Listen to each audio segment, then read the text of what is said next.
Bienvenue dans la salle de pilotage de l'ISAE Submeca. Ici, on construit à taille réelle un simulateur de vol d'A320. Bonjour, je suis Paulin Bancaire, élève de 3e année à l'ISAE Submeca Paris. Je fais un master en ingénierie mécanique, transport aérospatial et j'ai eu l'honneur, pendant 2 ans et demi, d'être chef de projet sur la construction de ce simulateur de vol. L'idée part d'il y a 2 ans et demi, la jeunesse du projet, proposé par le Makerspace, un Fab Lab innovant à l'ISAE Submeca porté par M. Puyanchet, a permis de développer l'idée de construire un simulateur de vol. L'idée est venue donc avec un groupe d'étudiants de l'élaborer. On a donc posé le cahier des charges, on a défini le périmètre du projet, on a fait appel à des subventions et on a pu commencer à rédiger les plans du simulateur de vol. Puis après, on a pu commencer à passer à la fabrication. Donc tout d'abord des boîtes ici qui permettent une construction modulaire du simulateur de vol. On les a recouverts de MDF et ensuite imprimé des panels qui permettent d'accueillir les composants électroniques. Aujourd'hui, on en est à l'implémentation électronique des composants qui permettent le pilotage de l'avion. On utilise le logiciel Flight Simulator et on vient faire l'interface entre les boutons et le logiciel en utilisant Arduino. Ce projet, il est témoin du travail de 30 étudiants pendant 2 ans et demi. C'est plus de 4 000 heures de travail qui ont été investies pour en arriver au résultat d'aujourd'hui. Toute cette conception a été possible grâce au corps enseignant de l'ISAE Submeca. On le remercie.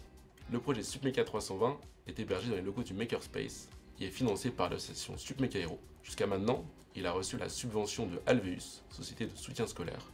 Et à l'avenir, nous avons plein de projets pour renforcer l'immersivité du simulateur. On veut passer d'un outil de découverte du pilotage à un outil d'apprentissage avec la venue régulière de pilotes, permettant de former les étudiants de l'ISAE Submeca au pilotage. Aujourd'hui, uniquement le poste pilote est opérationnel.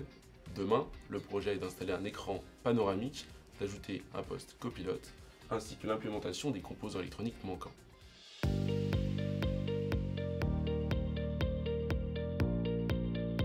Je m'appelle Mélène Bergeret, j'ai 22 ans, je suis étudiant en 3e année à l'école ISAE Submeca et je suis sur le projet Submeca 320 avec Maël et Paulin.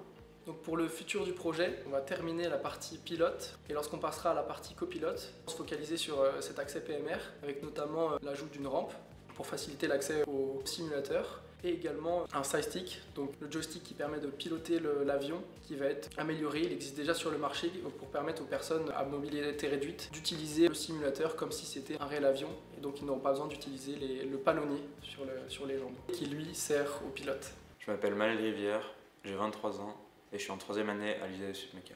Mélène, Paulin et moi avons réalisé notre projet de fin d'études sur la mise sur vérin du simulateur, qui passe par la conception et le dimensionnement de ces vérins. Et nous avons finalisé le projet de fin d'études par un prototype à échelle réduite pour valider le concept. Cette mise sur vérin a pour objectif d'augmenter l'immersion du simulateur. Et le concept est innovant car tous les simulateurs du marché ont 6 vérins, mais pour des raisons de coût, le nôtre n'en aura que 2, tout en gardant les mouvements d'un simulateur réel. Nous remercions M. Tijoux et M. Puyanchet pour l'accompagnement qu'ils nous fournissent tout au long du projet. Nous espérons que ce projet va continuer de vivre au sein de l'ISAE Submeca et quand on reviendra, on espère qu'il sera capable de voler.